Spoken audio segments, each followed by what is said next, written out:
श्रीये सर्वार्थ साधिके शरण्ये त्र्यंबके गौरी नारायणी नमस्ते। महिषग्नि महामाये चामुण्डे मनोमालिनी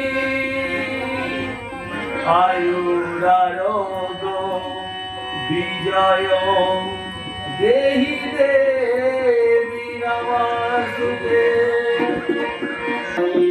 कर्पूरकारं करुणावतारं संसारसारं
এখন শিব ও সতীর বিবাহ হচ্ছে, তবে সব তো রাজি হলো, এখন বিবাহ হবে।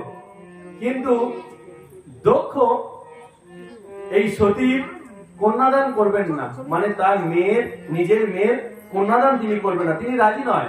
তিনি সবসময় শিবকে অপমান করেন, ভস্ম মেখে থাকে, শ্মশানে পড়ে থাকে, তার সাথে আমার মেয়ের বিয়ে দেবো, আমি দক্ষ প্রজাপতি, আমি দক্ষ। তার একটা গর্ব যে আমি দক্ষ প্রজাপতি, অহংকার জমে গিয়েছে, আমি কেন তার আমার মেয়ের ওই ওরকম একজন শ্মশানবাসীকের সাথে আমি বিবাহ দেবো। তো ওই জন্য তিনি রাজি ছিলেন না। কিন্তু নারায়ণ ও ব্রহ্মার কথাতে তিনি শেষ পর্যন্ত রাজি হয়েছেন, কিন্তু কন্যাদান তিনি করবেন না, এটা বলে দিয়েছেন। সমস্ত দেবদেবীর উপস্থিতিতে এই সতীর বিবাহ শুরু হলো। ব্রহ্মা হলেন প্রধান পুরোহিত, ব্রহ্মা দায়িত্ব নিলেন পুরোহিতের, যিনি যজ্ঞ করবেন, রীতি নীতি বিবাহ সবকিছু সম্পন্ন করবেন। চৈত্র শুদ্ধ একাদশী রবিবার এই দিনটি ছিল। এখন কন্যাদান, সব বিবাহ সম্পন্ন হওয়ার পর কন্যাদান তো করবেন না, এখন কন্যাদানের সময় এসছে। কন্যাদান তাহলে কে করছেন? সব দেব দেবীর অনুরোধে বিষ্ণু করলেন কন্যাদান, মানে নারায়ণ নিজেই কন্যাদান করলেন, সতীকে শিবের হাতে তুলে দিলেন। সতীর সাথে কৈলাসে শান্তিভাবে জীবনযাপন করলেন, বহু বছর শান্তিভাবে জীবনযাপন করলেন। দক্ষের এখন একটা যজ্ঞ হবে, যে মহাযজ্ঞ, যে যজ্ঞটার নাম দক্ষ যজ্ঞ বলে আমরা জানি। সমস্ত দেবতারা নিমন্ত্রিত পেলেন, নিমন্ত্রণ সব দেবতাদের নিমন্ত্রণ করলেন দক্ষ, কিন্তু তিনি তো শিবকে করবেন না, শিবের পছন্দ নয়, তার শিবের সহ্য করতে পারেন না, তাই তিনি দক্ষ শিবকে নিমন্ত্রণ করলেন না। নারায়ণ ও ব্রহ্মা তখন দক্ষের কাছে এসেছেন, এসে বলছেন তুমি এত বড় একটা যজ্ঞ করছো, যে যজ্ঞের মাহাত্ম্য হলো এই সমস্ত সৃষ্টির নিয়ন্ত্রণ করার জন্য এই যজ্ঞ, যে যজ্ঞটার নাম হলো দক্ষ যজ্ঞ, মানে যেহেতু দক্ষ এই যজ্ঞটা করছে মহাযজ্ঞ, তাই তার নাম দক্ষ যজ্ঞ। তাই নারায়ণ ও ব্রহ্মা দুজনেই দক্ষকে বোঝাচ্ছে। ব্রহ্মা বলছেন দেখো তুমি তো আমার পুত্র, আমি তোমার পিতা হয়ে আমি তোমাকে অনুরোধ করছি তুমি শিবকে নিয়ে আসো, কারণ শিবের আহুতি না দিলে, শিব যজ্ঞ না বসলে সেই যজ্ঞ সম্পন্ন হবে না। দক্ষ এটা মেনে নেবে না, দক্ষ তো রাগ প্রথম থেকেই শিবের উপর রাগ, বাবার একটা মাথা কেটে দিয়েছে, আর আমার কোনো নিয়ম মানেন না, শ্মশানবাসী, ভস্ম মেখে থাকে, এইসব তার জন্য তিনি শিবকে আনবেন না, কোনো কথাই শুনলেন না। এখন সতী দেখছেন সব দেবদেবী যজ্ঞে যাচ্ছে, যজ্ঞ শুরু হলো, সতী সামন দিয়ে সব যাচ্ছে দক্ষের বাড়িতে। সতী মা তখন মহাদেবকে জিজ্ঞাসা করলেন যে মহাদেব আমরা কেন যাব না এই যজ্ঞে, আমার বাবার যজ্ঞে আমি কেন যাব না?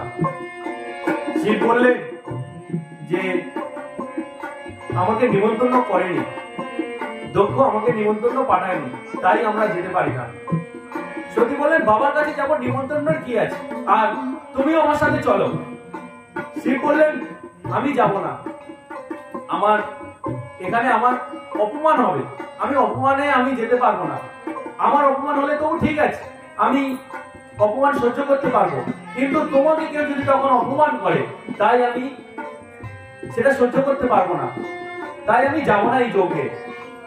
দক্ষ আর দক্ষ উনি কি করেছেন, উনি তো শিবের নিমন্ত্রণ ছাড়া সবাই, সব দেবতা ঋষিদের সবাই নিমন্ত্রণ করেছে। এখন যজ্ঞের সময় সব দেবদেবী সেখানে উপস্থিত, জানি এই যজ্ঞে গেলে কি পরিণতি হতে পারে, তাই আমি তোমাকে আটকাচ্ছি, তুমি যেও না। সতী বলছে আমি আমার বাবার কাছে যাচ্ছি, যদি আমার জীবনও চলে যায় তাতে যা, তুমি আসবে না, আমি তোমাকে এই কথা বলে গেলাম। সতী তখন রেগে গিয়েছিলেন যে বাবার কাছে যাচ্ছি, আমাকে মানা করছে, কেন এরকম করবে, তো উনি তাই রেগে গিয়েই শিবের কাছ থেকে চলে গেলেন। সব দেবদেবীর সামনে যেখানে আছে নারায়ণ, ব্রহ্মা, ইন্দ্র, অগ্নিদেব, সব দেবদেবীরাই আছে, তার সবার সামনে বলছে যে শিবকে আমি ডাকবো না, সতীর সামনেই বলছে যে আমি শিবকে আমি ডাকিনি এই কারণেই, ও ভস্ম মেখে থাকে, শ্মশানবাসী, শ্মশানে পড়ে থাকে, ওকে কি আমি যজ্ঞে নিমন্ত্রণ করবো, ও থাকবে না আমার এই যজ্ঞে, আমার এই মহাযজ্ঞ এটা শুধু সৃষ্টিকে নিয়ন্ত্রণ করার জন্য আমার এই যজ্ঞ, এই মহাযজ্ঞে শিব ছাড়াই হবে। আরো উল্টো পাল্টা কথা তিনি বলছিলেন সব দেবদেবতার সামনে।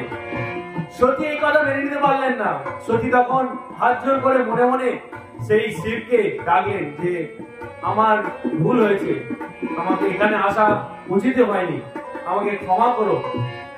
এই তিনি মনে মনে হাত জোর করে বলছেন আর কাঁদছেন। শিব তো দূর থেকেই দেখছেন, সেগুলো দেখে তিনি কষ্ট পাচ্ছেন, কারণ সতীর কষ্ট তিনি সহ্য করতে পারেন না, তাই তার সেখানে যাওয়ারও অনুমতি নেই, কারণ সতী সেখানে মানা করে গিয়েছে যে আমার অপমান হলেও, আমি যদি ওখানে মরেও যাই, আমার যদি মারা যাই, তাও যেন আপনি এখানে আসবেন না, কারণ আমি আমার বাবার কাছে যাচ্ছি, সব থেকে যেখানে নিজের মেয়ে যার কাছে সব থেকে নিরাপদে থাকে সেই জায়গায় আমি যাচ্ছি। তো এলেন না। সতীর এই কষ্ট, এত কষ্ট, সতী চিৎকার করে বললেন, চিৎকার করে বলছেন আমি এখানে অভিশাপ দিচ্ছি সমস্ত দেবদেবী, ইন্দ্র, তুমি সিংহাসন তুমি হারাবে। তোমার এই যে সিংহাসনে তুমি গর্ব, শিবকে অপমান করছে, তুমি এখানে কোনো কথা বলছো না, তুমি তোমার এই সিংহাসন তুমি হারাবে।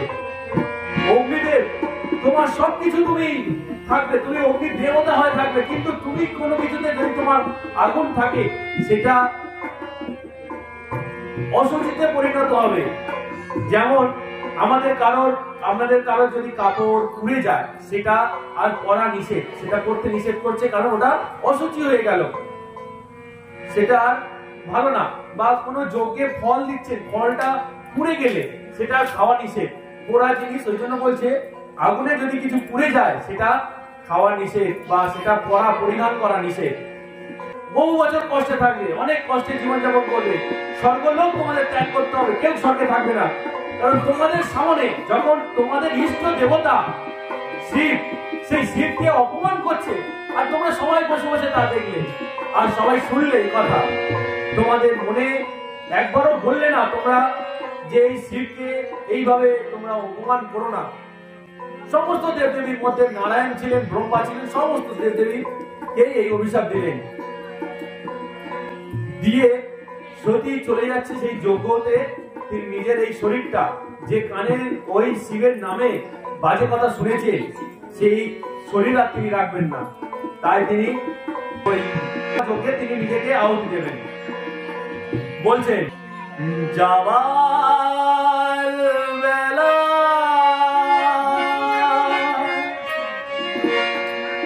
একটি কথা শুধুই বলে যায়, জনম জনমে শিব নাম আমি শুনতে পাই। কথা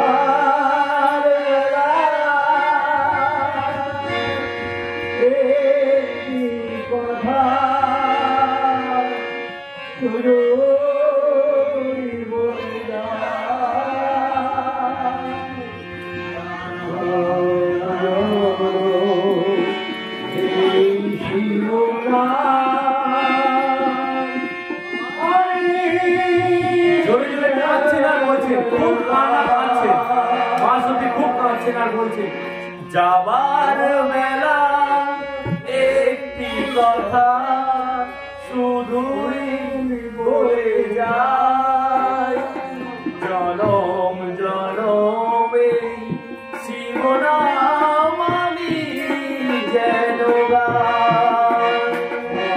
যাবার বেলা একটি কথা শুধুই বলে যায়,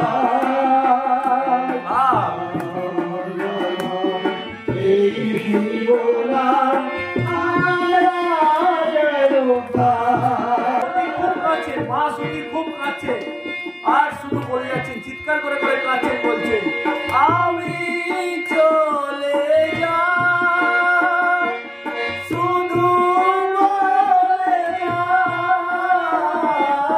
আমি চলে যাই, শুধু বলে যাই, জনম জনম এই শিব নাম আমি যেন গাই, আমি চলে যাই, শুধু বলে যাই, আমি চলে যাই, শুধু বলে যাই, আমি চলে যাই, শুধু বলে যাই, আমি চলে যাই, শুধু বলে যাই, যাবার বেলা একটি কথা শুধুই বলে যায়, জনম জনমে শিব নাম আমি যেন গাই।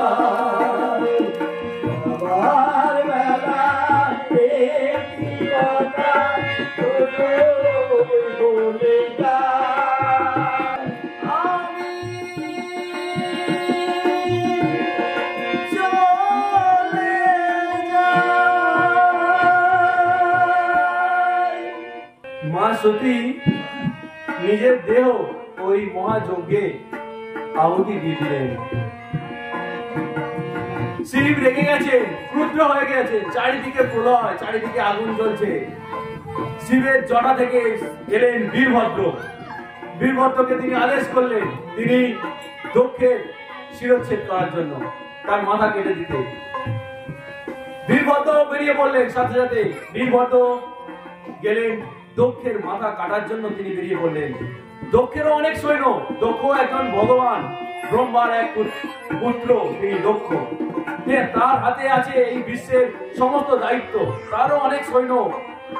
তবু বীরভদ্রের কাছে কি আছে? ব্রহ্মা তার বাবা বলছেন, আমি অনেকবার বলেছি, তোমাকে মানা করেছি, শিবের সাথে তুমি তর্ক বিতর্কে যেও না। শিব বলেন, মহান, আমাদের থেকে শিব অনেক শ্রেষ্ঠ, তাই তুমি সেই শিবের সাথে তুমি তোমার জামাই, তোমার গর্ব করা উচিত ছিল, তুমি সেই শিবের তুমি অপমান করেছো। এখন আমরা আমাদের ক্ষমতা নেই তোমাকে রক্ষা করার। এদিকে দক্ষ বিষ্ণুর ভক্ত, বিষ্ণুর কাছে নারায়ণের কাছে গিয়ে প্রাণ চাইছেন যে আমার প্রাণ ভিক্ষা দিন প্রভু, আমি তো আপনার ছোট থেকেই আমি আপনাকে ইষ্ট দেবতা মেনে এসেছি, আপনি আমাকে না এই সময় না আমাকে সাহায্য করলে কে সাহায্য করবে? তাই আমি আপনার কাছে করজোড়ে আপনার কাছে এই একটি কথা, আর কোনো কথা আমি রাখবো না, আমার শুধু প্রাণ ভিক্ষা দিন। চারিদিকে তখন প্রলয় সৃষ্টি হয়েছে, তো কাউকে লড়াই করছেন না, সবাইকে কেটে ফেলছে। তখন বীরভদ্রের সামনে এলেন বিষ্ণু, নারায়ণ এসে দাঁড়িয়ে পড়লেন। বীরভদ্র কি করবে? যে নারায়ণ যাকে তিনি পুজো করেন, যার ধ্যানে সব সময় তিনি বসে থাকেন, যে ধ্যান করেন নারায়ণকে, তার সাথে লড়াই কি করে সম্ভব? বীরভদ্র সেখানে থমকে গেলেন, গিয়ে নারায়ণকে হাত জোর করে বলছেন, হে নারায়ণ, তুমি আমার সামনে থেকে সরে যাও, আমি তোমাকে আঘাত করতে পারবো না, আমি পারবো না তোমাকে আঘাত করতে, তুমি আমার সামনে থেকে সরে যাও। আমার প্রভুর আদেশ আমাকে মানতেই হবে, মহাদেব আমাকে আদেশ দিয়েছে এখনই দক্ষের শিরচ্ছেদ করার জন্য, তাই আপনি আমার কাছ থেকে সরে যান। নারায়ণ বীরভদ্রের কাছে সেই একইভাবে হাত জোর করে বলছে, কিছু করার নেই, আমার কাছে কোনো উপায় নেই, তোমাকে আমার সামনে হতেই হবে, তোমার সাথে আমার যুদ্ধ করতেই হবে, আমিও মহাদেবের ভক্ত, আমি তোমার উপরে কি করে আঘাত করব সেটা আমিও জানি না, কিন্তু দক্ষের অনুরোধে, তুমি যেমন তোমার মহাদেব প্রভুর অনুরোধে তুমি আমার উপর অস্ত্র ধরবে, আমিও তেমন আমার দক্ষের অনুরোধে আমি তোমার উপর অস্ত্র ধরবো। সাথে সাথে মহাকালীকে উৎপন্ন করলেন শিবের জটা থেকে।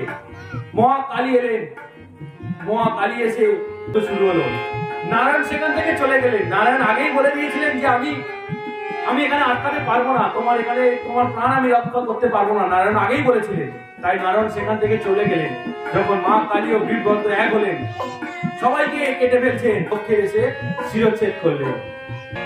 মহাদেব তখন নিজেই এলেন সেই মহাযজ্ঞে, চারিদিকে চিৎকার করছে, সব দেব দেবী চুপচাপ যেখানে বসেছিলেন সেখান থেকে উঠে দাঁড়িয়ে চুপচাপ মাথা নিচু করে হাত জোর করে দাঁড়িয়ে আছে, আর শিব একা চিৎকার করে করে কাঁদছেন।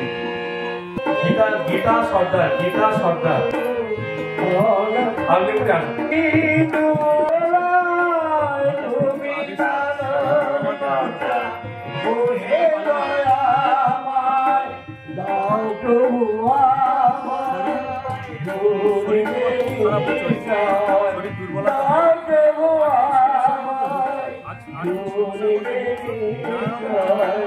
দীপা করবে বাবা দারুণ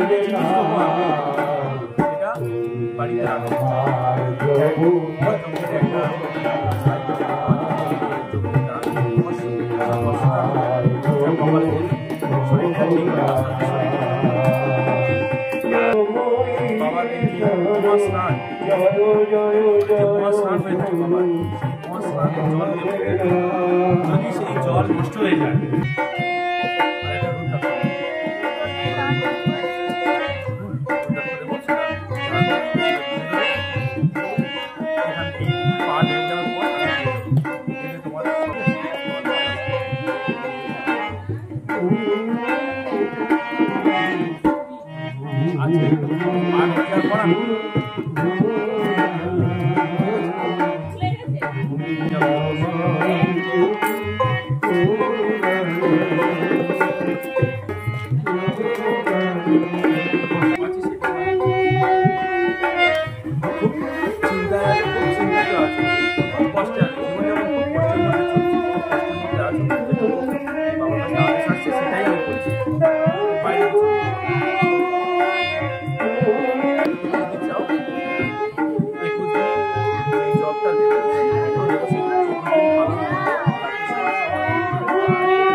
হয়ে যাওয়ার পর একটা জব দেবো, জবটা পালন করবে,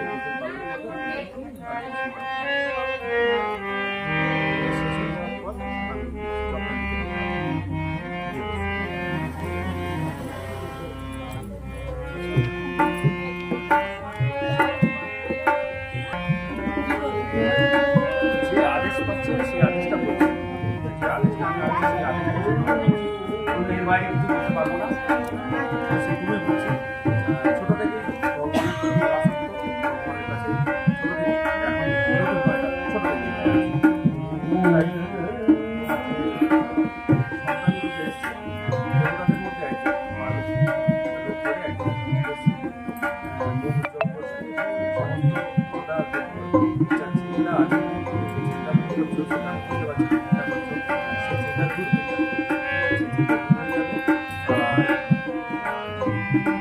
একটা জিনিস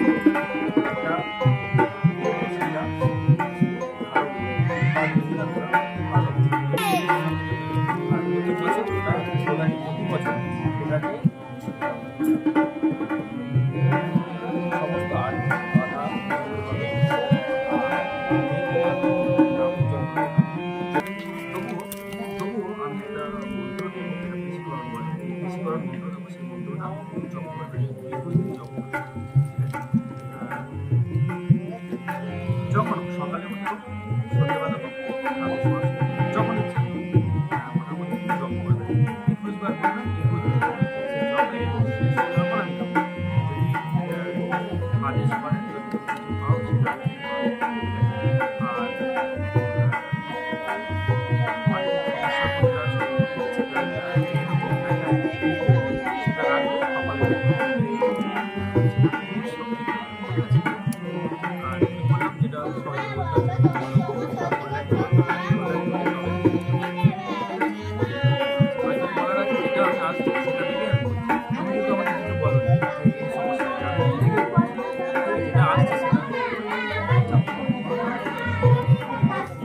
এখন নারায়ণ ব্রহ্মা সবাই শিবের কাছে এসে ক্ষমা চাইছেন ও বলছেন, শিব তুমি দক্ষকে জীবন দাও, কারণ না হলে এই দক্ষ যজ্ঞ সম্পন্ন হবে না, সেখানে যেখানে যেই পর্যন্ত ছিল সেখানেই স্তব্ধ হয়ে যাবে।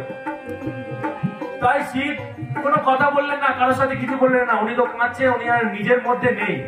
উনি কি করলেন, একটা ছাগলের মুখ দিয়ে তাকে বসিয়ে দিল, ছাগলের মুখ দক্ষের গলায় বসিয়ে দিল, সেখান থেকে দক্ষর মুখ নেই, সেই মুখটা তো কাটা, ছাগলের মুখ বসিয়ে দিয়েছে। মানে এত কষ্ট হতে উনি আজ শিব চিৎকার করে করে কাঁদছেন, সতীর কোলে নিয়ে বেরিয়ে পড়লেন, আর কারোর সাথে কোনো কথা নয়, সতীর কোলে নিয়েছে, নিয়ে বেরিয়ে পড়লেন।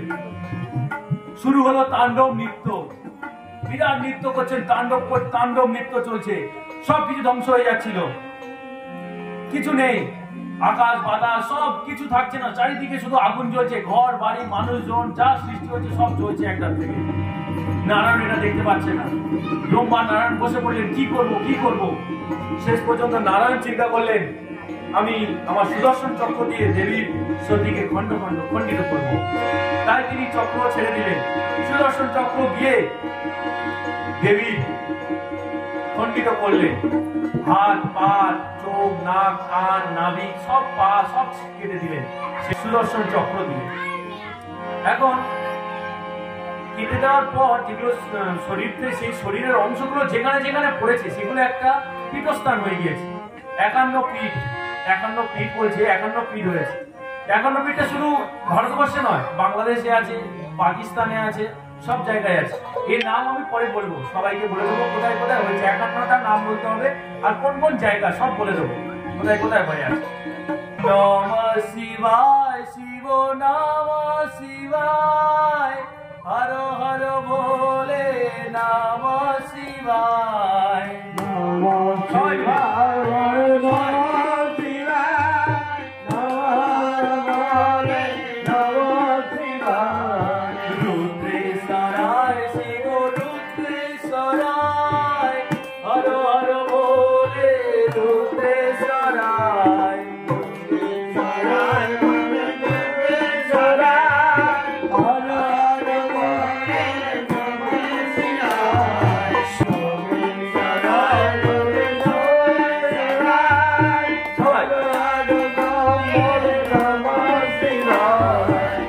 জটাধারায় শিব জটাধারায় হর হর বলে নমঃ শিবায়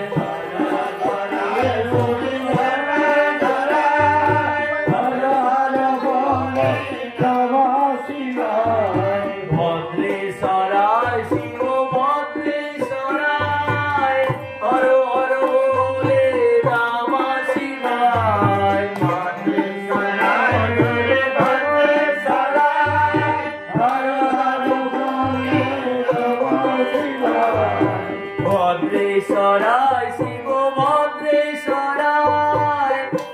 হর বলে নমঃ শিবায় ভদ্রেশ্বরায় শিব ভদ্রেশ্বরায় হর হর বলে নমঃ শিবায় দিব্যশ্বরায় শিব দিব্যশ্বরায় হর হর বলে দিব্যশ্বরায়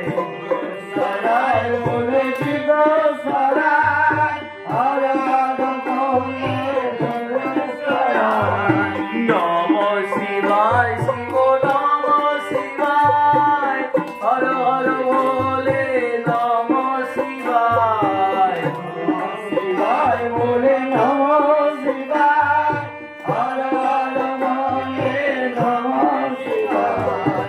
শিবের বহু বছর কেটে গেল। তারপর ব্রহ্মাণ্ডে ঘুরে ঘুরে তিনি বেরিয়ে এলেন।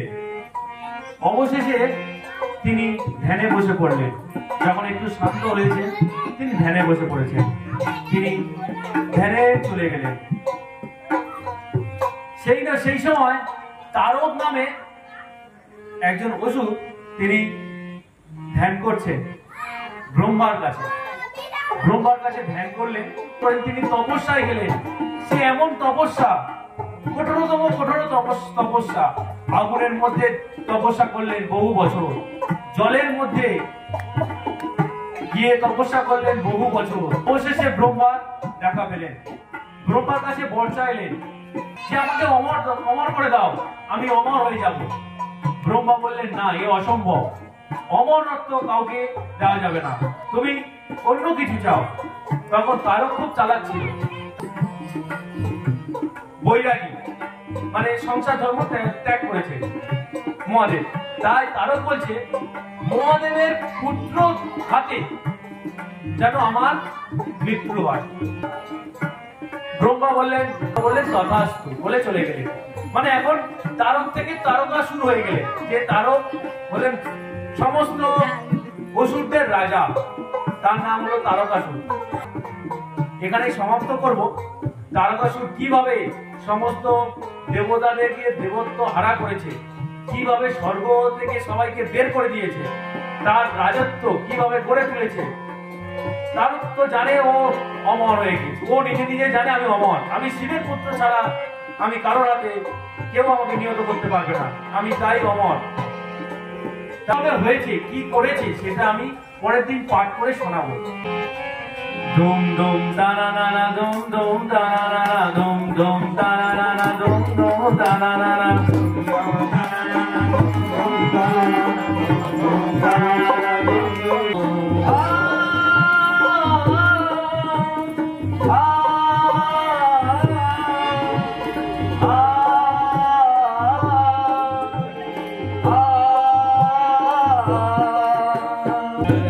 महादेव हर हर महादेव हर हर महादेव हर हर महादेव हर हर दिवसार हर हर दिवसार हर हर दिवसार हर हर दिवसार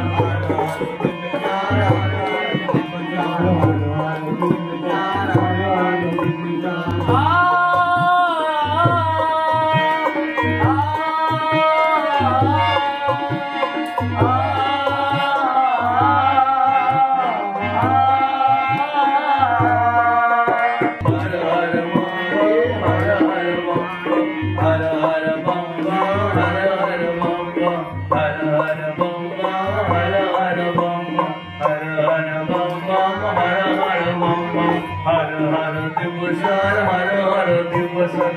হর দিবসার হর হর দিবসার হর হর দিবসার হর হর দিবসার হর হর দিবসার হর হর দিবসার হর হর দিবসার হর হর দিবসার। সবাই একসাথে বলবে নমঃ পার্বতে পতে হর হর